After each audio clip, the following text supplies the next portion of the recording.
ሰበርና ትኩስ ዜና ጋይስ፣ ዛሬ ይቅር በሉኝ። ዩቲዩብ የሚባል ነገር አልገባሁኝ። ምን ነክቶኝ እንደሆነ አላውቅም። አሁን ድንገት ፌስቡክ ላይ ግብት ስልላችሁ አብርሽና ይችጉዱ ውሽሚት እንደው ፊት ለፊት ገጫሉልኝ። በሞቴ ፊት ለፊት ከቻሉልኝ። የኔ ዝምታ ፍርሃት ሳይሆን የበቀሌ ጅማሪ ነው ብሎ ቁጭ አብርሽ ወዳይ ስቋላ። ሰላም ሰላም፣ እንዴት ናችሁ? ውድና የተከበራችሁ በመላው ዓለም የምትገኙ ኢትዮጵያውያን እንዲሁም ኤርትራውያን የቻናሌ ቤተሰቦች እንዴት ናችሁ? ደህና ናችሁ ወይ? ሁሉ ሰላም፣ ሁሉ መልካም።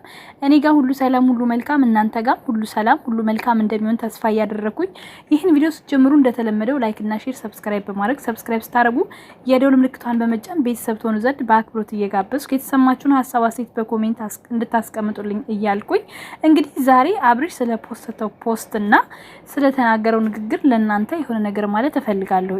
በመጀመሪያ በቀሌ እግዚአብሔር ነው። በመቀጠል አብርሽ እኔ አንድ ነገር ቢኖር ከዚህ በኋላ ሩታ እንጂ አንተን የምትበቀለው አንተ አይደለም። እሷን የምትበቀላት እሷ የምትበቀል በጸጸት ነው። ገባ? በጸጸት ምክንያቱም አንተ እያደረክ ያለው ነገር ሁላ ከመስመር ያለፈ ነገ የምታለቅስበት ነገ የምትቆጭበት ነገር ነው። ሩታ ግን ኮራ ብላ ቢያንስ ካንተ ያገኘችውን የአብራኳን ክፋይ ልጇን እያሳደገች የሴትነትና የእናትነት ግዴታዋን እየተወጣች የማይቆጫትን ነገር እያደረገች ነው። እውነቱን ስነግረ ማለት ነው። ስለዚህ በዚህ መካከል ነገ የሚቆጨው ወይንም ደግሞ ተበቃይ የሚሆነው ማን ነው? ህሊናው ንጹህ የሆነ ሰው ነው። አንተ ለጊዜው ሊመስል ይችላል ወንድ ነህ፣ ኦኬ ትዘላለህ፣ ይታወቃል። በዚህ ሰዓት አብዛኛው ወንዶች የሚያደርጉት ያንተን ተግባር ነው። ምንም አይደንቅም፣ ምንም ማለት ነው። ኦኬ ግን ማለት ነው ዛሬ እያደረክ ያለው ነገር በምንም ተአምር ላይቆጭህ ላይሰማ ይችላል። ምክንያቱም ስለደነዘዝክ ማለት ነው። አንዳንድ ጊዜ እውቅና ማን ነው የሚባል የሆነ ተረሳኝ። ቤተሰብ የምታስታውሱት ካላችሁ አስታውሱኝ። አንድ በጣም ዝነኛ ሆኖ የነበረ የሆነ ጊዜ ላይ ዝነኛ የሆነ የነበረ ዩቲዩበር ነበረ። ዛሬ ግን እሱ ከግማሽ ሚሊዮን እና ከዛ በላይ ሰብስክራይብ ይዞ ከነቻናሉ ልጁ የለም፣ ጠፍቷል። አየህ አብርሽ፣ ዝና እንደዚህ ነው። ይህ ህዝብ የሆነ ቀን ያነሳሃል፣ የሆነ ቀን ያወርድሃል። ገባ? አንተ አሁን 500 ሺህ ልትገባ ነው። የሰብስክራይብህን መብዛት ሳይሆን ማሰብ ያለብህ እኔን ምን ያህል ሰዎች ወደው ይከተሉኛል የሚለውን ነገር ነው። አንተ የሆነ ሰዓት በጣም ዝነኛና በጣም ተወዳጅ ሆነ ነበረ። አሁን ግን ሰዎች እየወረድክባቸው ስትመጣ ኢቭን ያንተን ፕሮፋይል አድርገው እንኳን አሁን እያጥረገረጉ ነው ያሉት። መቀየር በሚችሉ ሰዓት ይቀይሩሃል። ገባ? እይታህን እንኳን ማየት ይችላል። ወርዷል እይታ ማለት ነው። በእይታ እንኳን መረዳት ነበረብክ ይሄንን ማለት ነው።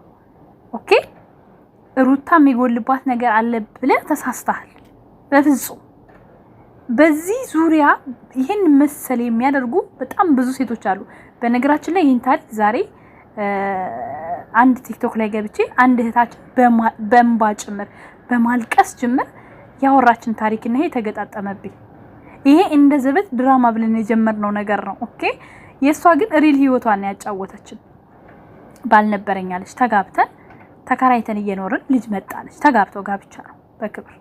ከዛ ልጅ በደንብ እየኖሩ እያለ በመካከል ትቷት የጠፋው ከባን ጋር ነው። ሌላ ፍቅረኛ ይዞ ነው። ያቺ ፍቅረኛው ደግሞ ከድታው። ምክንያቱም እየከዳ ሰው ምን ጊዜ የሚከዳል። አንተም አሁን ገልብጣ ትሄዳለች። ከዛ ያቺ ሰው ተነስታ ትታው ከድታው አረብ ሀገር ትመጣለች። እንደከዳችሁ ሲያቅ ተመልሶ ወደዚህኛው ልጅ ይመጣል። በወቅቱ እሷ 6 ወር ባልሞላ ውስጥ አለች ይሄ የሚፈጠረው። በወቅቱ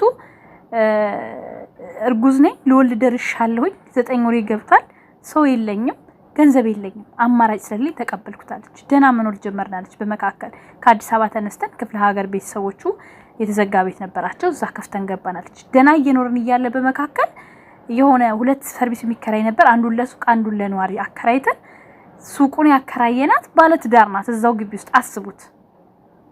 ከዛ ሻወር ቤት አላለች። ሻወር ቤት ውስጥ ስልክ ተደውሎበት ቤት ውስጥ ስልኩን ትቶት ስልክ ሲጠራ ላቀብለው ሲሄድ ከዛች ጋር አገኘችው። አስቡት እንግዲህ።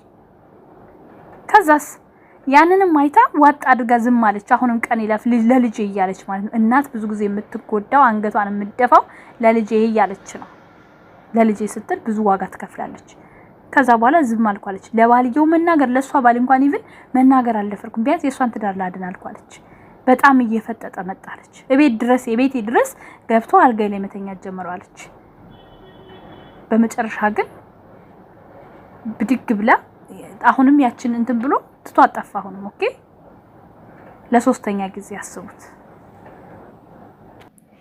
እናም ውዶች ተጣርቼ የስራ ነገር እኛ ሸቃሊቶች እንዲነን እና ለሁለተኛ ጊዜ ትቷት ሄዶ አሁን ላይ ትዳሯ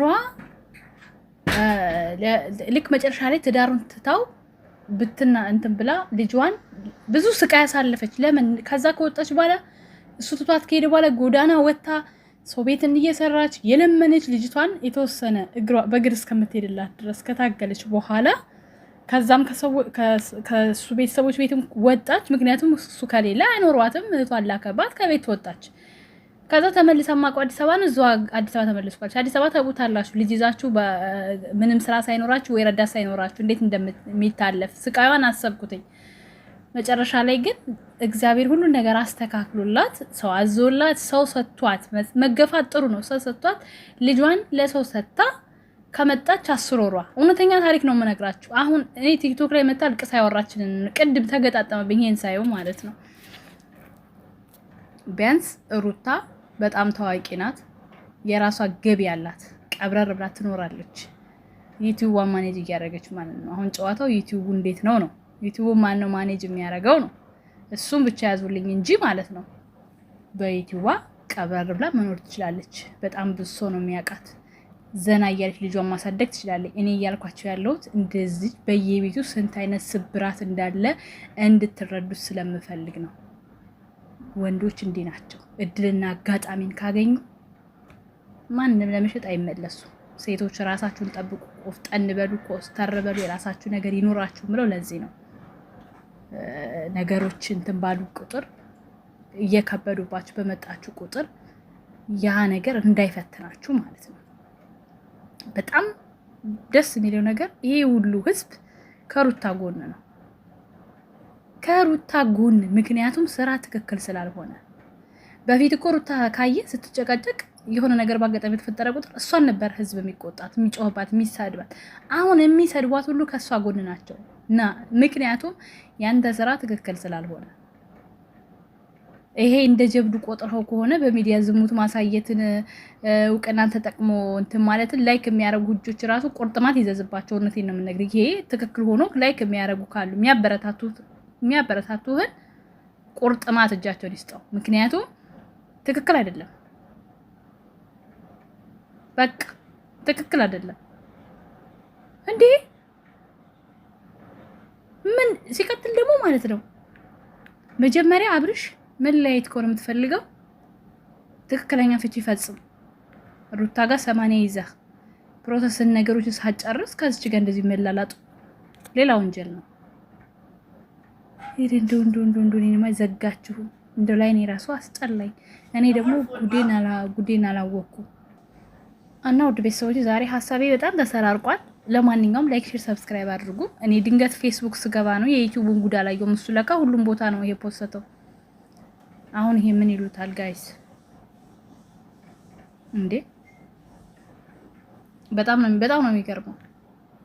ልክ መስሎ ታይቶ ከሆነ ጀብዱ ዝና ይሄ አረ ጣሪ ሆይ ማስተዋልን ስጠኝ። እኔ እንደው የኛም ማይን ራሱ ማየው ጉድ የለም። እና ወዳችኋለሁ ቤተሰቦቼ፣ መልካም ጊዜ። ሩታ ምንም የምትሆነው ነገር የለም።